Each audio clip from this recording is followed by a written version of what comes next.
Bueno, buenos días, mis queridos amigos de este encuentro de Enlil.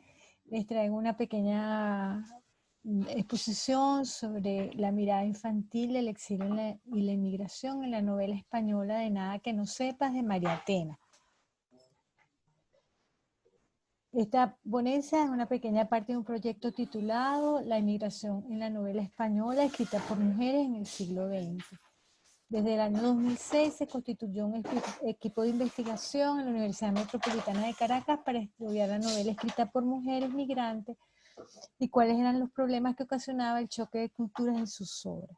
Sobre este tema, la Universidad Metropolitana publicó 3 volúmenes colectivos con el título Los dos primeros, La mirada femenina desde la diversidad cultural, y el último titulado Voces del Tierra, que estudiaremos más, donde estudiamos más de 50 novelas y en las que participaron más de 20 autores y autoras. Posteriormente, en el año 2016, pronuncié el discurso de incorporación en la Academia Venezolana de la Lengua para incorporarme como individuo de número en el sillón letra C con el título La narrativa de las migraciones en la Venezuela del siglo XX y XXI, escrita por mujeres. En los años 2018-2020 fui investigadora e invitada en el DIELAT en la Universidad de Alcalá para realizar una investigación sobre el mismo tema, pero con novelistas cuya migración fuera de España a Latinoamérica o de Latinoamérica a España, dada la naturaleza latinoamericana de ese instituto. Esta ponencia forma parte de este libro que escribí, que aún no he publicado, donde traté novelistas mujeres que escribieron en el siglo XX. Esta novela, una pequeña parte de ese libro, es la novela de María Tena, es un premio Tutqués Editores, y empieza con un incidente de carro en el cual muere uno de los personajes principales, la madre. Nada que no sepa, en Nada que no sepas estamos frente a una pintura impresionista donde la realidad de la migración está delineada probablemente porque los niños acceden a ella de manera diferente. Y los adultos no les comunican lo que verdaderamente sucede. Y por eso la novela dice, porque a nosotros no acababan de contárnoslo. Los niños se sienten ignorados, expulsados del mundo adulto que se quiere deshacer de ellos, o por lo menos esa es la impresión que ellos tienen. Todo aquello sucedió hace más de 40 años en Montevideo. Nunca supimos bien cómo sucedió todo. Pero a los pequeños nos quitaron de en medio y nos las robaron, o sea, nos robaron a la madre. La novela se dedica a recuperar esos recuerdos de la infancia que habían quedado indefinidos y que solo al convertirse la narradora en adulta los puede llegar a comprender. El análisis de la intuición de una niña acerca del sufrimiento de su padre y cómo transferir esas emociones al lenguaje, podríamos decir que es uno de los hilos conductores de la novela. De nuevo me sorprende la intuición de los niños, ese saber y no saber a la vez que llegaba un mensaje que no podía interpretar, algo que me dolía, como si me hubiera sentado mal la cena, una pesadilla que me inquietaba por las noches, aunque entonces no supe identificarlo. Fue algo que me destrozó la niñez. María Tena se aventura a darnos una definición de la infancia muy apropiada para el tema de este capítulo de la migración de estos niños. Y yo, junto con esta novela, también trabajo otra que se llama Los niños de Morelia, que es de la migración de 500 niños a México con la Guerra Civil Española. La infancia, que no tiene sorpresa, es lo que hubo. Se mueve y permite añadirle todos los filtros de lo que no tuvimos, de lo que deseamos. Podemos inventarnos una infancia de escasez o de esfuerzo o un castillo de princesas dormidas. ¿Quién va a investigarlo? La personalidad de Lucía la madre es reconstruida por la hija como un mosaico con base a los fragmentos que la narradora va escuchando sobre ella, que se mezclan con sus propios recuerdos. Su imagen se nutre de lo que recuerdo y de lo poco que me han contado, de lo que esperaba que mi padre algún día me revelase, de esa parte de ella que aún no conozco. La hija describe apariciones de su madre ya muerta y la relaciona con el insomnio que padece cuando no puede dormir, es decir, su madre está interfiriendo en su vida adulta. Cito, algo de todo eso ha quedado para siempre en mis noches, cuando no consigo acurrucarme bien, hundirme en el colchón. Ya a medianoche oigo, son mis hijos ahora, son Patricia y Guille, esto más es el perro que ladra al río de las olas, al río de la Plata. O es ella que de nuevo alza la manta para arroparme, aunque casi sea primavera y la ciudad sea otra, y ella ya no use maquillaje y papá tenga el Mercedes aparcado hace ya tanto tiempo. Nada que no sepas es una novela sobre la familia que hace hincapié en el intercambio de parejas que ha ocurrido entre dos de los que aparecen en la obra. Los hijos persiguen el recuerdo de sus padres y deciden andar sus mismos caminos para descubrirlos de nuevo. Así que tú también piensas en tus padres, le digo riendo, también a ti te persiguen. La novela hace alusión a la España de la posguerra, donde creció la madre, una lectora voraz que es definida como una intelectual dentro de la novela. Más tarde, cuando empezábamos a ser amigas, me di cuenta de que tenía la timidez de los intelectuales. Era callada, pensativa y demasiado sensible. Realiza sus estudios en la Facultad de Filosofía y Letras de la Complutense, a pesar de que la abuela, viuda de origen cubano, vivía en una situación económica muy estrecha y constituía un sacrificio para la familia mandarla a la universidad. En estas novelas se mezcla mucho la emigración de todos los países de Latinoamérica a España y de España a Latinoamérica. Qué difícil debió ser quedarse solas las tres en aquella España de la posguerra. Imagino esa época y me vienen a la cabeza interiores oscuros y olor a aceite demasiado frito y a estufas de carbón. Quizás ese tufo a rancio era precisamente lo que mi abuela intentaba borrar con el sutil aroma de aquellos membrillos que se secaban en el frutero de cristal. En cuanto al Uruguay, nos relata tres momentos distintos. El Uruguay de los 60, donde ocurre la fiesta eterna de Carrasco, en el cual muere la madre. A veces es nombrado sorprendentemente cuando no se esperaba. Aparece la dictadura, donde uno de los protagonistas de la novela, Yuyo, ahora un adulto muy pacífico, termina en la cárcel por sus conspiraciones contra ese gobierno.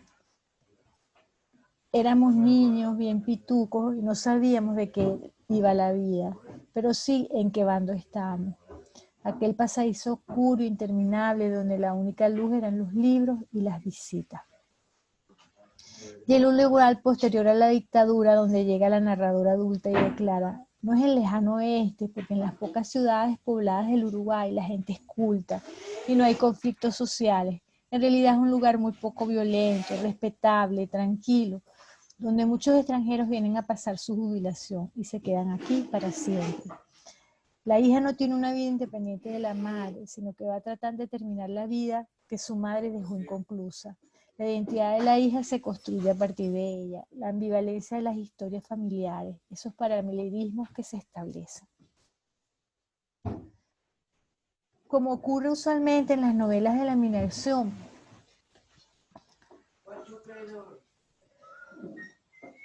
los personajes están comparando las costumbres de los países a donde llegan de los países de los cuales se fueron.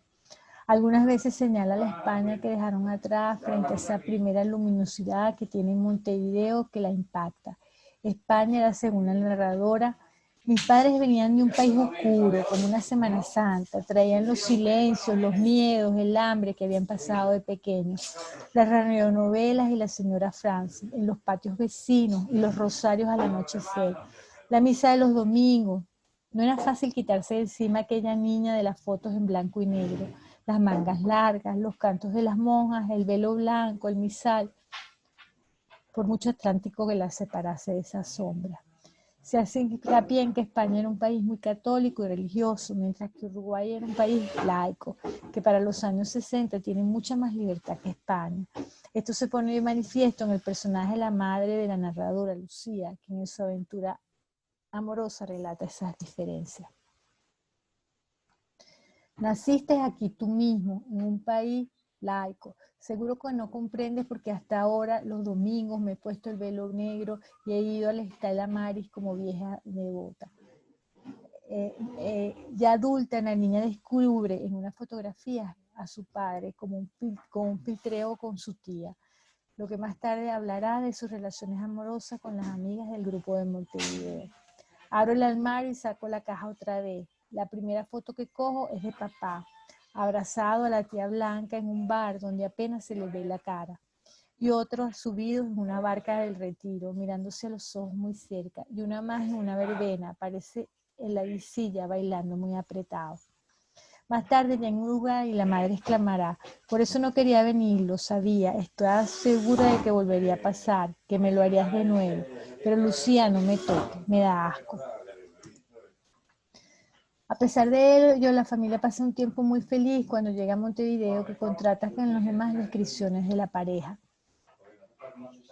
Y una tapicería, vestiduras más o menos falsas, maquilladas, que querían aparentar algo que no sé si eran. Progresivamente la novela se concentra en narrar el cambio que experimenta la familia de la narradora al llegar a Montevideo. Pero Montevideo cambió a mis padres, se compró vaqueros americanos y camisas de algodón azules y blancas. Los trajes y las chaquetas quedaron solo para el trabajo y los cócteles oficiales. También nosotras cambiamos, no nos extrañaba vestir siempre como si estuviéramos de vacaciones. Tampoco mamá en esos primeros meses se ponía seria o melancólica. Conocer la ciudad, organizar la casa la divertía. Pero eso me parece recordar que no protestó, aunque quizás se miró las manos, o pueda que fuera durante esos segundos cuando pensara en imitarlo, en quitarse el anillo de casada y dejarlo en la mesilla o simplemente seguirle el juego. El padre es muy atractivo y seduce a las integrantes del grupo de amigas que se reúnen con él frecuentemente, donde danzan un ritual en el que las mujeres iban muy despacio, mientras él inmóvil, apoyado en las traseras del jardín, se dejaba querer. La madre en un principio se resiste a cambiar y mantiene su papel de ama de casa muy española. Mamá era la única que parecía seria, como si no quisiera formar parte de esa religión. Los recibía, cumplía con todos los deberes que se le suponían a las mujeres de un empresario extranjero que tiene que agradar a los amigos del país que los acoge. Los veía divertirse, pero no estaba del todo allí y no lo disimulaba. Todo eso era producto del cambio de costumbre que implicaron los años 60 para el comportamiento femenino, en las cuales aparece la píldora anticonceptiva y se produce una libertad sexual mayor. Sin embargo, Lucía no internaliza esos cambios y continúa pegada a las costumbres españolas que le habían enseñado. Era la época dorada, los 60 eran la época dorada del laissez-faire, mejor mirar para otro lado, que poco de antes resultaba en Carrasco una escena de celo.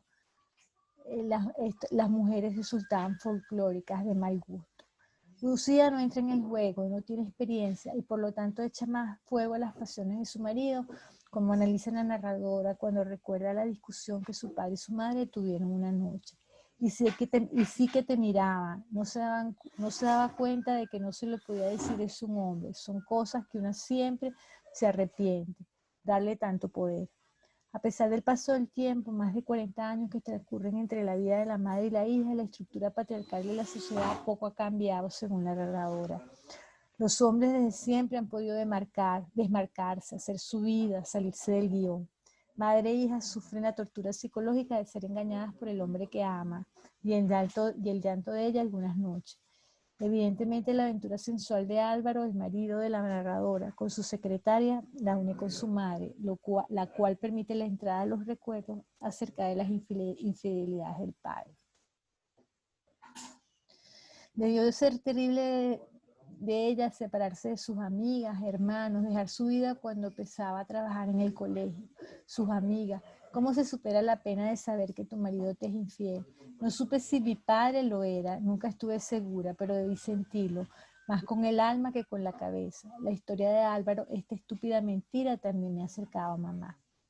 Se derrumba el mundo de la infancia para la narradora, pero también se desmorona el Montevideo que ellos habían conocido. De una sociedad democrática con facilidades económicas que disfrutaban, pasan a una situación menos holgada.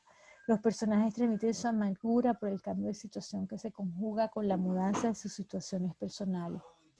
Cito: todos vivimos en nuestras rutinas, desayunar, ducharnos, trabajar, ir un día al campo, cuidar a nuestros hijos o simplemente hacer lo que nos da la gana. Y de repente lo terrible nos sorprende, nos destroza. Bueno, aquí está la bibliografía, espero que esto haya sido de su gusto.